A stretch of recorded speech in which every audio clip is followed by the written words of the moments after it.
अगले मैं हूँ फ़खर यूसुफ़ज़ई और आप देख रहे हैं डिबेट विद फ़खर। आज की डिबेट में बात करेंगे पाकिस्तान के अंदर पॉलिटिकल इंस्टेबिलिटी भी है, इकोनॉमी की इंस्टेबिलिटी भी हमें नज़र आ रही है, लेकिन इससे सबसे बढ़कर जो चीज़ नज़र आ रही है वो है सिक्योरिटी की सिचुएशन जो दिन-ब-दिन अबतर से अबतर होती जा रही है।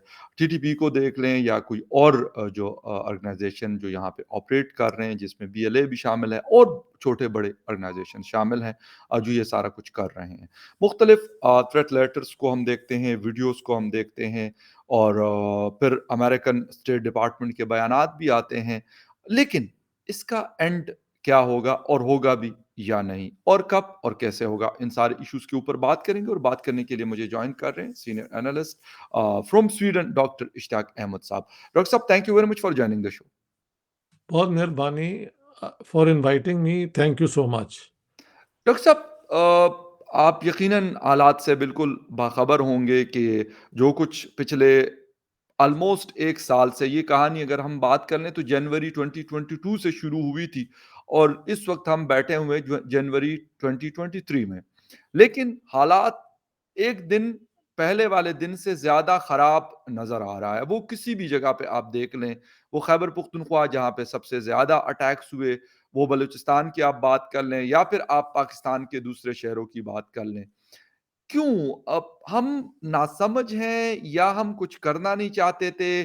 क्या हम पहले ही इनको जिस वक़्त इनकी जड़ें कच्ची थी, उस वक़्त ख़त्म करते? हमने इनको एक बड़ा मज़बूत दरख़्त बना दिया, अफ़गानिस्तान में जब आए तो हमने वेलकम किया।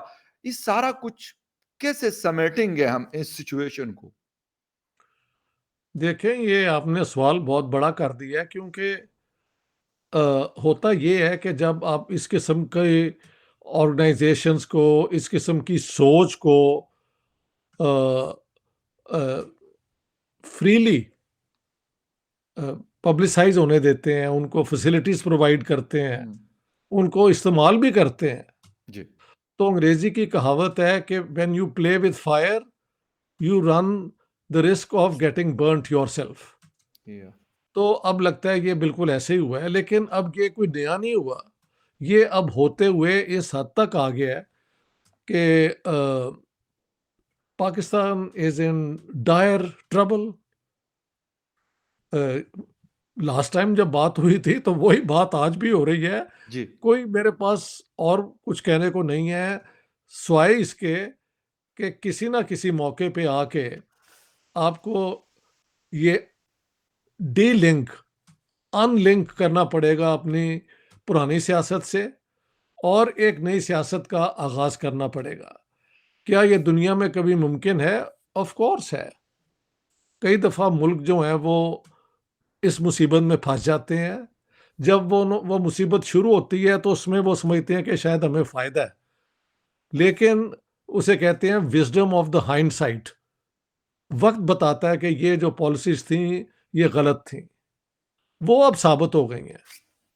हाँ जी, वो कहते हैं कि हिलरी क्लिंटन ने कहा था कि if you you know have snakes in your backyard, जी। They may not just hurt the neighbours, they may hurt you. अब वो बात पूरी सच हो रही है। मैंने आपको अंग्रेजी की एक और कहावत बता दी है जी। कि if you play with fire you run या the risk of getting burnt yourself. I am sure Punjabi, Urdu, Pashto इस सब में इस बिल्कुल, किस्म की एग्ज़ैक्टली। पॉपुलर विज़डम होगी। बिल्कुल हाँ ठीक, जी, बिल्कुल सही। तो अच्छा, जी, हकीकत जी। अब ये है। हुँ, अच्छा डॉक्टर साहब, हमारी पॉलिसी 1979 से थी, फिर 2001 में आए, फिर हम लोग 2021 में आए। मुख्तलिफ टाइम्स में हमें मुख्तलिफ किस्म की अपॉर्च्युनिटीज़ भी मिली और थ्रेट्स भी मिले। जी। लेकिन हम गलत कैलकुलेट करते रहे हैं हर चीज़ को, या क्या वजह थी कि हम आज इस लेवल पे पहुँचे हुए हैं कि हर तरफ एक अफ़रा-तफ़री है। दूसरी दुनिया के लोग, अगर हम हैं या बहुत सारे लोगों से पूछते हैं कि जी हालात ख़राब हो रहे हैं तो होगा क्या? क्या ये टेक ओवर कर लेंगे? अफ़गानिस्तान वाली सिचुएशन ये, तो हम क्यों नहीं कर पाते सिचुएशन को? हालाँकि अफ़गानिस्तान के साथ तो 6 और कंट्रीज़ के भी बॉर्डर लगते हैं पाकिस्तान के अलावा। ये बहुत अपना मुनासिब सवाल है, लेकिन उसमें तो हमारी जो इन्वॉल्वमेंट है, इस एक्सट्रीमिज्म को पालने की, वो सिर्फ अफगानिस्तान में उन्होंने तबाही नहीं मचाई, उन्होंने मालाकांड में और स्वात में जो किया था वो भी हम हमारी लिविंग मेमोरी में है, और मैंने उस पे लिखा भी है। मैंने नहीं, बहुत लोगों ने लिखा है। जी, बिल्कुल। तो वो अब सुना है कि वो कहते हैं कि हम पाकिस्तान को भी एग्जिस्ट नहीं करने देंगे। क्या ये बात दुरुस्त है? आपने भी सुना है? वो बेसिकली कह रहे हैं कि हम अफ़गानिस्तान में जिस तरीके से हमें फ़तह नसीब हुई है, इसी तरह की फ़तह हमें पाकिस्तान में भी मिलेगी, ये कह रहे हैं वो लोग। चलो देखते हैं उनकी ये प्रिडिक्शन शायद उनको कितनी महंगी पड़ती है, क्योंकि ऑन पेपर कम से कम Pakistan military is far better armed, far better trained कि अफगानिस्तान हम पे हमला करे और वो एक फतह हासिल कर लें। ट्रेजेडी की बात यह है कि ये वही लोग हैं जिनको हमने पनाह दी, पाला, तैयार किया। तो अब वो एक और उर्दू, पंजाबी, हिंदी की अपना कहावत है, जी, हमारी बिल्ली हमें म्यो। ये वही बात है ना कि इनको तैयार हमने किया। जब ये पावर में आए तो सिर्फ पाकिस्तान ने, सऊदी अरेबिया ने और अरब एमिरेट्स ने इन्हें रिकग्नाइज किया, बाकी सारे दुनिया ने नहीं किया। उस दौरान में मैंने नोट किया था कि पाकिस्तान ने बड़ी कोशिश की कि तालिबान को मना लिया जाए कि भाई आप डूरान लाइन जो है ना, इसको इंटरनेशनल बॉर्डर मान लें। तो तब वो नहीं माने, और उनको फिर हमने पनाह भी दे दी।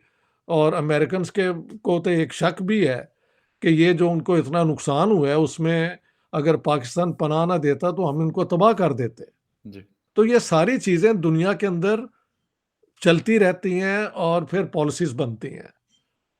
तो पाकिस्तान इज नाउ, वो क्या कहते हैं, reaping a harvest of its own hmm, sowing, या ये वाली चीज़ है।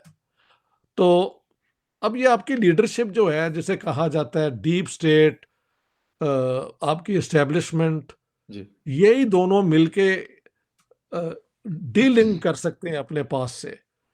ये मुमकिन हो सकता है, अ, और आगे ये बढ़ सकते हैं।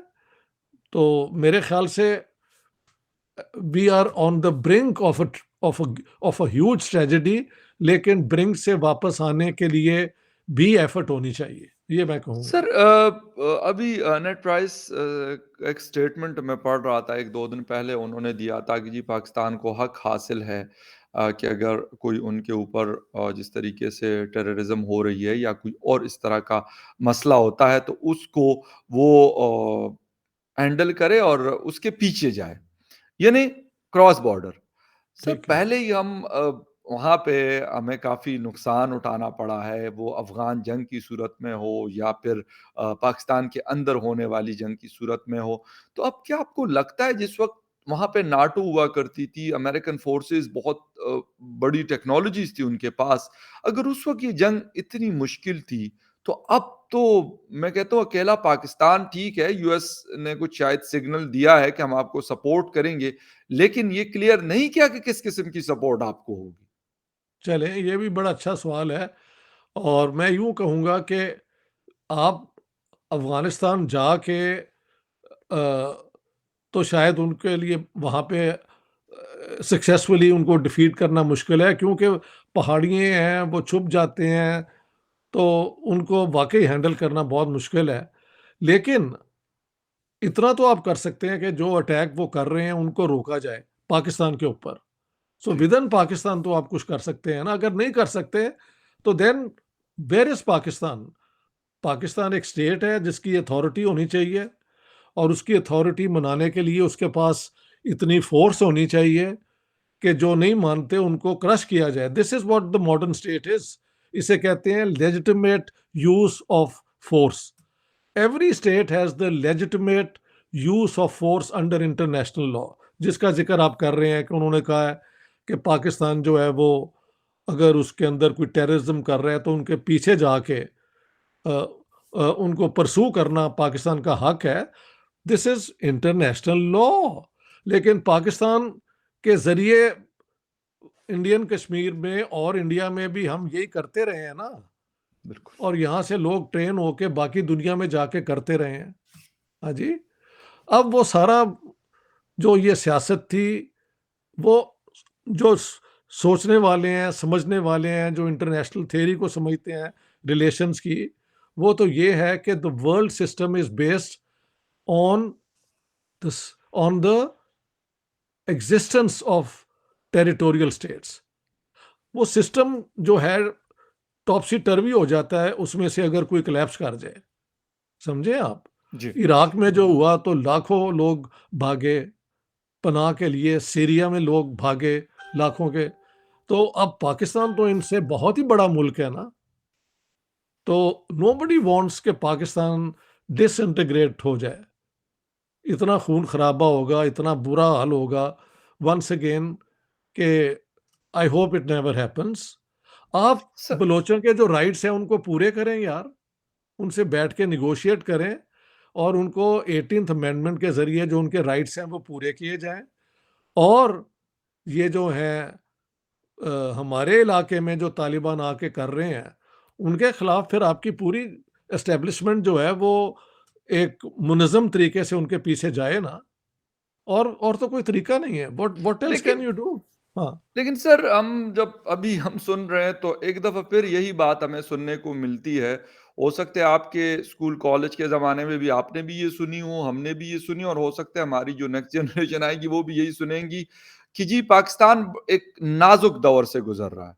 सर ये हाँ। कहानियाँ हमें हर टाइम नाज़ुक दौर है, एटम बम हमारे पास है, पता नहीं हुँ, कौन-कौन से कोई 500 किस्म के मिसाइल्स हमारे पास हैं। लेकिन वो बात फिर आती है कि खाने को हमारे पास दाने नहीं है। इस वक़्त आटे की जो हालत है ₹3000 में आपको 20 केजी का बैग मिल रहा है, वो भी बड़ी मुश्किल से।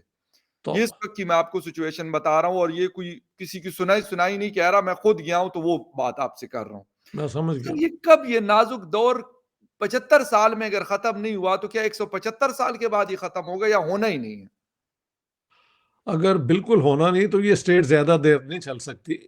ये इसके पास एक बोनस पीरियड है कुछ देर के लिए, और इसके अंदर अगर ये हिम्मत करके अपनी ये तरीके बदल लें और कौम को अपने साथ लें, टेररिज़्म को टेररिज़्म कहें, बजाय उसे जिहाद की कोई शक्ल दे दें, और वो जिहाद इनके खिलाफ ही अब हो रहा है।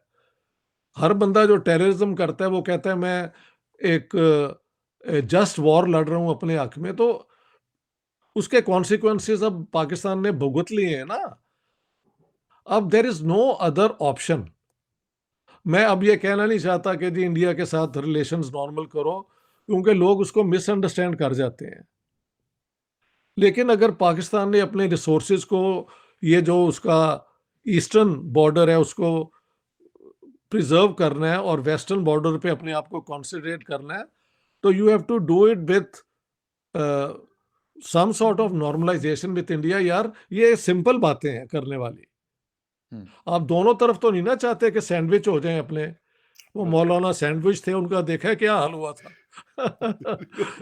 हैं? तो जी, जी। अल्लाह ना करे अब हमारा ये होना शुरू हो गया तो पहले 1947 में, क्योंकि मैंने उस पे इतनी रिसर्च की है, मेरे तो काम जाता हूँ। जितने कत्लेआम तब हुआ जब छुरियाँ और ये होती थी। अब तो गन्स हैं, ये है, क्या-क्या लोगों के पास है।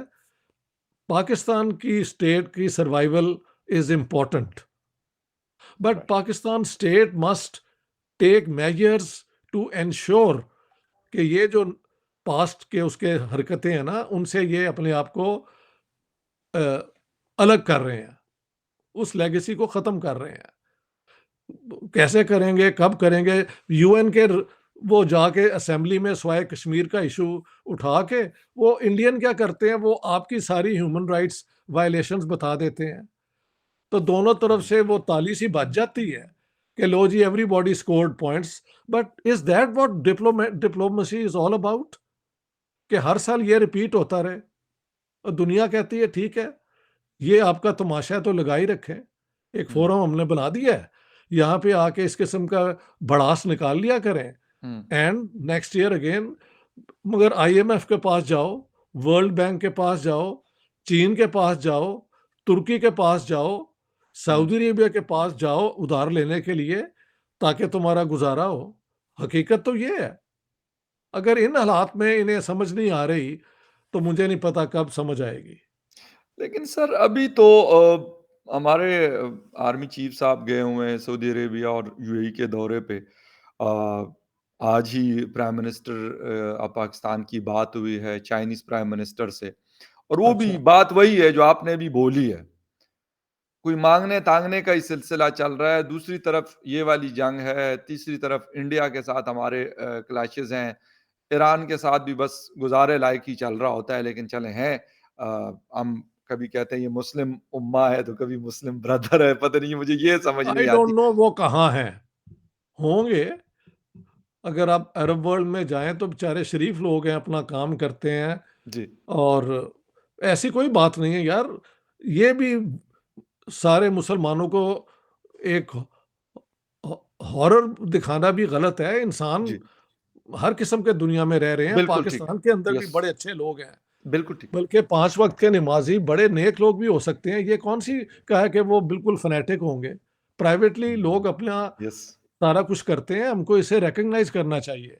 लेकिन बात ये है कि ये लोगों तक नहीं है, ये स्टेट पॉलिसी क्या होनी चाहिए इसको डील करने के लिए, जो पाकिस्तान के लिए एक बहुत बड़ी थ्रेट है, वेरिटेबल एक्जिस्टेंशलिस्ट थ्रेट। उधर से जैसे खबर आई थी कि बलूचिस्तान का कोई एक ग्रुप जो है वो कहता है कि हम इनको सपोर्ट करेंगे टीटीपी को, तो मकरान, ये एक बहुत बड़ी, हाँ जी, एक बहुत मकरान, बड़ी, बिल्कुल, बिल्कुल जी, मकरान। हाँ, तो एक और बड़ी मुसीबत है। इन चीज़ों को सिर्फ फोर्स से नहीं खत्म किया जा सकता। You can't kill people and the genuine desires या जेन्युइन राइट्स। दुनिया ने ऐसा हुँ, फ्रेमवर्क बना दिया है कि एक मुल्क भी रहे और उसके मुख्तलिफ इलाके जो है ना अंडर अ फेडरेशन, जी, वो भी अपनी एक आज़ादी with in the federation enjoy कर सके। इस किस्म की अगर आप स्टेट बना लेते हैं पाकिस्तान को, तो then there is a way out. लेकिन अभी जो इकोनॉमिक क्राइसिस है, आप इकोनॉमिस्ट से पूछें वो क्या कहते हैं। I can only give you the sensibilities of a political scientist. या या बिल्कुल, बिल्कुल। एग्जैक्ट एग्जैक्ट इकोनॉमिक क्या क्या चेंजेस लाने चाहिए, ये आप बाकी हमारे कुलीग से पूछें इग्ज़ कि आसान जुबान में हमें बताएं कि क्या होना चाहिए। सर बा मैं वो बिल्कुल नहीं, मैं एक जनरल सी बात आपसे वो कर रहा हूँ। बिल्कुल आप आई नो क्योंकि जी। आपकी फ़ील्ड वो नहीं है। आपकी जो वर्ल्ड पॉलिटिक्स और इस तरह की चीज़ें वो आपकी बिल्कुल फ़ील्ड है और उसमें आप बहुत एक्सपीरियंस रखते हैं। द थिंग इज़ कि मैं कह रहा हूँ कि एक तरफ तो मेरे जेब में पैसे नहीं है और दूसरी तरफ मैं कहता हूँ कि नहीं यार मैंने इसके साथ भी उलझना है, मैंने उसके साथ भी उलझना है। तो ये तो एक बड़ी सिंपल सी बात है कि यार मैं पहले अपने जेब के अंदर या अपने पेट पालने के लिए जो मुझे रोटी चाहिए, पहले तो वो मुझे चाहिए ना, बुनियादी चीज़ तो वो है। और ये, लेकिन उलझाओ-सुलझाओ तो बात की बात है। भाई ये भी नहीं होना चाहिए कि सारा कुछ छोड़ के पेट भर लो और फिर शुरू कर दो वही पुरानी हरकतें। No, no, no. जी, जी। अपना पेट भरो, दूसरों को भी भरने दो जी, जी। और अमन से आगे बढ़ो। यार बिल्कुल। देखो, मैं रहता हूँ यूरोप में ना, जी, बिल्कुल। मेरे जहाँ समर में हम कई दफ़ा ट्रैवलिंग करते हैं, तो इतने कब्रिस्तान हैं। फर्स्ट और सेकंड वर्ल्ड वॉर में लड़के 17 years old, 18 exact years old, लाखों के मैंने देखे हैं बिल्कुल ठीक। कब्रिस्तान। There is no end to it. France में, बेल्जियम में, जर्मनी के कुछ इलाके हैं, उफ़ तौबा! तो उन्होंने भी इन सारी चीज़ों को करके यही कहा है कि नो मोर वॉर। अब ये यूक्रेन की वॉर हुई है, तो कितनी मुसीबत आ गई है। Exactly. Do we want that in our part of the world? No. लेकिन अब मुसीबत ये है कि इंडिया में भी कुछ ऐसे चैनल हैं जो बड़े एग्रेसिव हैं। मुझे किसी ने बुला लिया था and they were very aggressive. मैंने कहा यार बात सुनो, अगर आप पाकिस्तानी कश्मीर में आएंगे ना, तो फिर Pakistan has a right to use nuclear weapons, और अगर न्यूक्लियर वेपन शुरू हो गया, तो ना रहेगी बाँस और ना रहेगी बाँसुरी, ना ना बजेगी बजेगी बाँसुरी। बांसुरी हो। तुम भी गए और हम भी गए। लेकिन दे वर सो अग्रेसिव कि ये वो वाला इंडिया वाक़ई नहीं है जो इमरान खान को मानना पड़ा है। बहुत तब्दीली आ चुकी है वहाँ पे। नॉट ऑल, बट बहुत साइज़ेबल एक ग्रुप है जो बड़ा अग्रेसिव और वो है। तो इन हालात में अब अमन भी हिंदुस्तान के साथ इतना आसान नहीं है। इट इज़ बिल्कुल। लेकिन ये बहुत ही दुःख की बात है कि ये क्या हुआ है। मैं कहता हूँ वरना सर सार्क का फ्रेमवर्क था, उसमें ये मिलके काम करते तो क्या ना हो सकता। एग्ज़ैक्टली। सर मैं कहता हूँ कि हिंदुस्तान के साथ तो चलें उनकी एक प्रॉपर हुकूमत है, एक प्रॉपर मुल्क है, एक प्रॉपर उनकी फ़ौज है। आपको पता है कि हाँ, वो बॉर्डर के उस तरफ है, हम बॉर्डर के इस तरफ है। अगर कोई चीज़ होती भी है या जो हुई भी है, वो तो एक लेकिन जो अफ़गानिस्तान के साथ हमारे प्रॉब्लम्स हैं, वो सर एक ऐसे हैं कि मुझे नहीं पता खैबर पख्तूनख्वा में मेरी भी बड़ी दाढ़ी है, हो सकता है मैंने भी उसी तरह की चादर ओढ़ी हो जो दूसरे बंदे ने ओढ़ी हुई है। जी, फ़र्क नहीं है, कोई वो फ़र्क नहीं है, वो कोई ना तो कोई यूनिफ़ॉर्म है, अब हम कहते हैं जी इंडियन आर्मी का ये आदमी है, हमें पता चल जाता है कि जी क्योंकि उसने यूनिफ़ॉर्म पहनी हुई है, एयर राइट, फ़ोर्स राइट। की, नेवी की, आर्मी की या किसी भी फ़ोर्स की उसने फ़ोर्स पहनी इसी तरफ हमारे लोगों ने पहनी हुई है, वो भी उनको नज़र आते हैं कि हाँ यार, ये उनका फ़ौजी है, बेशक कोई भी है, ये कैप्टन है या सिपाही है या फिर जो है ये मेजर है, कोई वो नहीं। लेकिन अफ़गानिस्तान के साथ हमारी जो सबसे बड़ी परेशानी है या टीटीपी के साथ वो आम लोगों की तरह फिर रहे हैं और फिर लेकिन उस वो बड़ा मुश्किल एक सिचुएशन है। मैं इसलिए कह रहा हूँ कि अब हिंदुस्तान को तो म इस वक़्त हम एक मुश जैसे भूले हुए हैं कि यार है ही नहीं। मुश्किल तो बहुत है, मैं मान जी, रहा बिल्कुल। हूँ। लेकिन आईएसआई का क्या काम है? इंटेलिजेंस कहते हैं दुनिया की बेस्ट ऑर्गनाइज़ेशन है, यस, एग्ज़ैक्टली। अब प्रूव करें ना। इंटेलिजेंस गैदरिंग जो है, मुल्क की बका के लिए आपको पूरे फिर हर हथकंडे इस्तेमाल करने पड़ेंगे, अपने भेष बदलने पड़ेंगे, उनमें जाके मिलना पड़ेगा। वो आपके अंदर आके पेनिट्रेट कर गए, इन्फिल्ट्रेट कर गए, आप उनमें इन्फिल्ट्रेट करें, लेकिन आपको पता तो हो ना कि ये हमारे दुश्मन हैं और हमने इन्हें ख़त्म करना है। तो अगर वो आप समझे कि ये उम्मा है, तो वहाँ जाके आप उनकी बात मान लें और उनके हो जाएँ, तो फिर पाकिस्तान की स्टोरी गई। That's what I am trying to say. Yes. ये इंटेलिजेंस सर्विसेज का क्या काम है कि they should be 10 steps ahead of what is going on या, सीक्रेटली इन पाकिस्तान। या। यही है, यही सीआईए का काम है, यही MI5 का है इंटरनली, और एक्सटर्नली MI6 का, FBI का है इंटरनली इन द स्टेट्स, या, और एक्सटर्नली सीआईए। रॉ जो है वो भी इन ये करती है, और उनकी बिल्कुल, सीआईडी और हर मुल्क को अपनी सिक्योरिटी के लिए इंफॉर्मेशन चाहिए होती है। तो अगर इन्होंने नहीं हासिल की तो ये इनकी नालायकी है ना, जिसने भी नहीं की। एग्ज़ैक्टली, ये मैं कह रहा हूँ, I am trying to explain कि भई अगर वो हमारे जैसे हैं और छुप जाते हैं, तो फिर आपकी गेम खत्म हो गई ना। Where is your exactly, intelligence? हाँ एग्ज़ैक्टली, जी। You are hmm, absolute right. Sir last और वो ये है कि अभी उन्होंने एक लेटर जारी किया, आपने एक प्रेस रिलीज़ जारी किया टीटीपी ने और उसमें उन्होंने बाकायदा शहबाज शरीफ साहब का नाम लिखा, बिलाल भुट्टो ज़रदारी का नाम लिखा और कहा पाकिस्तान फ़ौज के हवाले से उन्होंने लिखा कि जी ये अमेरिका की फ़ौज है, उनके लिए काम करती है और हम इनके खिलाफ लड़ रहे हैं और ये 2 पार्टीज़ भी अब हमारे टारगेट पे होगी और हम इनके खिलाफ भी अपने जिहाद का जो दायरा कार है, उसको हाँ। बढ़ाएँगे। लेकिन दूसरी तरफ इमरान खान की पार्टी की हुकूमत है उस इलाके में जहाँ पे ये जंग शायद इसके शोले काफ़ी तेज़ हैं। उनका कोई ज़िक्र नहीं है। मैं ये नहीं चाहता सर मैं कभी भी इस म बेशक मैं किसी पार्टी को सपोर्ट करूँ या ना करूँ, मुझे पसंद हो या नापसंद हो। बट क्योंकि पॉलिटिकल पार्टीज़ तो अवामी नेशनल पार्टी बाचा खान बाबा की भी है। वो बीएनपी भी है। वो जो है जमीयत उलमा इस्लाम फजल रहमान ग्रुप भी है, वो जमात इस्लामी भी है। फिर ये 2 पॉलिटिकल पार्टीज़ क्यों? इसके पीछे क्या रीज़न आपको नज़र आता है? क्योंकि उन्हें तो यही लगता है कि ये पार्टीज जो हैं वो ऑल पाकिस्तान लेवल की पार्टीज हैं। जी, देखें ना, जिसकी पावर या इन्फ्लुएंस पंजाब और सिंध में होगा, तो वो, और पीपल्स पार्टी एक ज़माने में तो पूरे पाकिस्तान की पार्टी रही है ना, अब तो जी, जी। सिंधी पार्टी है मेनली, बिल्कुल। पंजाब में इतना होल्ड नहीं है, जी, लेकिन जी। सिंध में तो उनका है ना। और एग्ज़ैक्टली। और वो कराची और ये सारे इलाके जो पाकिस्तान की एक ही तो सी फोर्ट है, उसी इलाके में है, तो जी। उसकी बहुत बड़ी इंपॉर्टेंस है। पंजाब के अंदर पीएमएल एन का रसूख है, फिर अब तो लगता है कि इमरान खान के भी बहुत सपोर्टर हैं यहाँ पे। जी। तो आई अंडरस्टैंड यू कि उन्होंने क्यों सिर्फ इन 2 पार्टीज़ का नाम लिया है और पीटीआई का नहीं लिया। तो obviously uh, they don't want to include everyone against them, ताकि वो सब मिलके फिर इनके खिलाफ ना आए। वो भी तो हमें डिवाइड एंड रूल का तरीका इस्तेमाल कर रहे हैं ना। दुनिया में यही सियासत चलती है कि राइट, कुछ को राइट। छोड़ दो, कुछ को रहने दो, ताकि घबराहट बिलावल भुट्टो को हो और शहबाज शरीफ को हो। और वो तो इस किस्म की ये थ्रेट्स हैं। ओके, एंड आई होप कभी ऐसे ना हो कि पाकिस्तान के प्राइम मिनिस्टर या फॉरेन मिनिस्टर को कोई जानी नुकसान पहुंचे। बिल्कुल सही। मैं उस टेररिज्म के बहुत खिलाफ हूँ।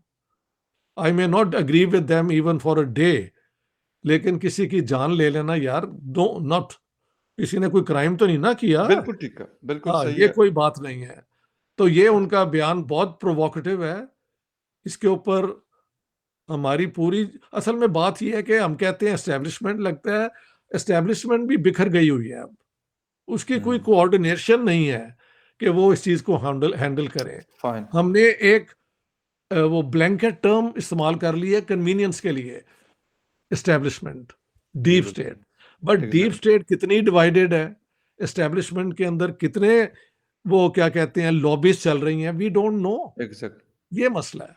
बिल्कुल कहते हैं कि आर्मी के अंदर भी कई सोचें हैं अब, जो कि सामने भी आई हैं। तो this is a different Pakistan, but these are bad, this is bad news. Fine. Hmm.